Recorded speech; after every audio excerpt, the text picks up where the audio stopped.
The details of this lesson is in the text. I'm going to hand you over to my friends who are going to analyze the text and provide you deeper insights in a bite-sized and interesting way. Ever feel like learning a new skill can be like a roller coaster? 1 minute you're up, excited and making progress, and the next you're down, hitting a wall, feeling totally stuck. Oh, absolutely. Yeah. Especially when it comes to physical skills, like learning a new dance move or trying a new sport. Exactly.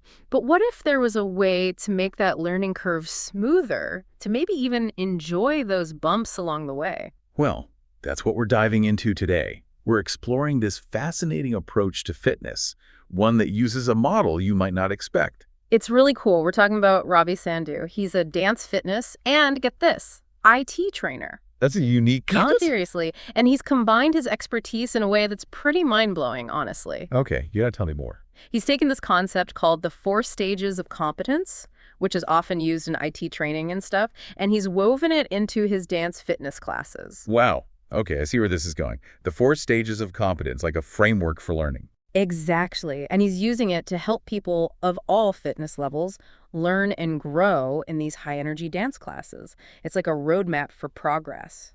That's super interesting. The 4 stages of competence are so helpful in understanding how we learn any skill. Right. So for those who might not be familiar, can you break down those stages for us? Absolutely. So the first stage is unconscious incompetence. Oh, that sounds a little scary. Well, it's basically the you don't know what you don't know stage. Oh, I get it. Like, imagine trying a new dance move for the first time. You might feel like you're nailing it. Yeah, been there. But to everyone else, it's a bit of a mess. Oh, yeah, I've definitely been there. Okay, so that's unconscious incompetence. What's next? Next is conscious incompetence, where Yeah. you start to realize, oh, there's actually a lot more to this than I thought. It's that light bulb moment. Exactly. You become aware of what you need to work on. Like seeing your reflection in the studio mirror and realizing your form is way off. Yeah, that's a classic example. Then we move on to conscious competence. So you're getting better. You're getting it. You can perform the skill, but it takes focus and effort. You're not quite there yet, but you're on your way. Like, okay, I'm getting this, but I really need to concentrate. Where does it all lead? It leads to the final stage, unconscious competence. This is where it all clicks. The magic happens. Yes, the skill becomes second nature, almost like breathing. Yeah. Think of riding a bike. You don't have to think about pedaling or balancing anymore. You just do it. So how does Sandhu translate all of this, these 4 stages, into a dance class? What does that actually look like? He's designed these 4 intensity levels, each one corresponding to a stage of competence. So as you progress through the levels, you're essentially moving through those stages of learning. That's so smart. Okay, I'm dying to know more. Walk us through those levels. So level 1 is called legs only.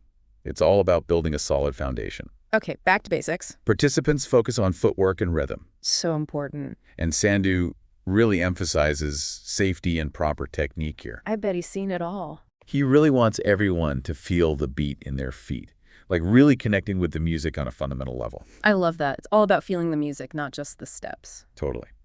Then we move to level 2, adding arms.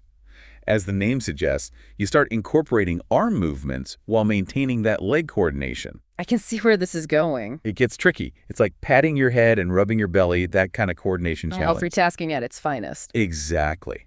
And Sandhu is great about encouraging people to drop back to level 1 if they need to. It's not about pushing too hard too soon. It's about finding that sweet spot. That's so encouraging, especially for beginners, knowing you can take a step back if it feels overwhelming. It's all about building confidence. Then we step it up to level 3, introducing bouncing. Uh-oh, things are getting intense. It definitely kicks things up a notch.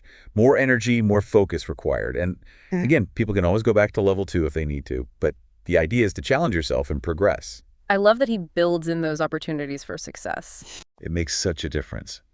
And finally, we arrive at level 4, full intensity. This is where everything comes together. It's the peak, a full-on, high-energy workout with all the elements. Like you're dancing on autopilot. You're in the flow. Everything feels effortless. You've reached that unconscious competence. I can only imagine. It sounds amazing. It really is. And what's so great about this whole approach is that it's inclusive. That's so important. You know, beginners, advanced dancers, different age groups, people with limitations. There's a place for everyone. It takes away that pressure of performance. It's not about being perfect. It's about enjoying the journey. Exactly. And that's where it really differs from a traditional dance class where the focus is often on performance. Sandhu's method is all about adapting and modifying, creating a supportive environment where everyone can participate and just have fun. It's about celebrating where you are in your journey. And that in itself is a beautiful thing. It's really taking this concept of the 4 stages of competence and applying it to life, not just dance. I love that. It's making me think this idea applies to so much more than just fitness. Think about it. Hitting a plateau in your workout, trying to learn a new language, maybe even struggling with a new project at work. It's everywhere, really. You're probably somewhere in those 4 stages of competence. Recognizing where you are can totally change your approach. It's all about having that growth mindset. Exactly. So what about you? What skill are you working on right now? Could you break it down into those 4 stages? How would that change things for you? Maybe give Sandhu's method a try. Discover the joy of moving your body, feeling the music, and see how this framework can unlock new levels of growth, not just in your fitness journey, but in everything you do. It's worth considering. We'll be back soon with more deep dives to challenge your thinking and inspire you to embrace new perspectives. Until then, keep learning, keep growing. And keep dancing. Absolutely. Hey, it's Ravi again. Weren't my friends fantastic? I hope you found the way they explain things really interesting, and please do continue on with the course.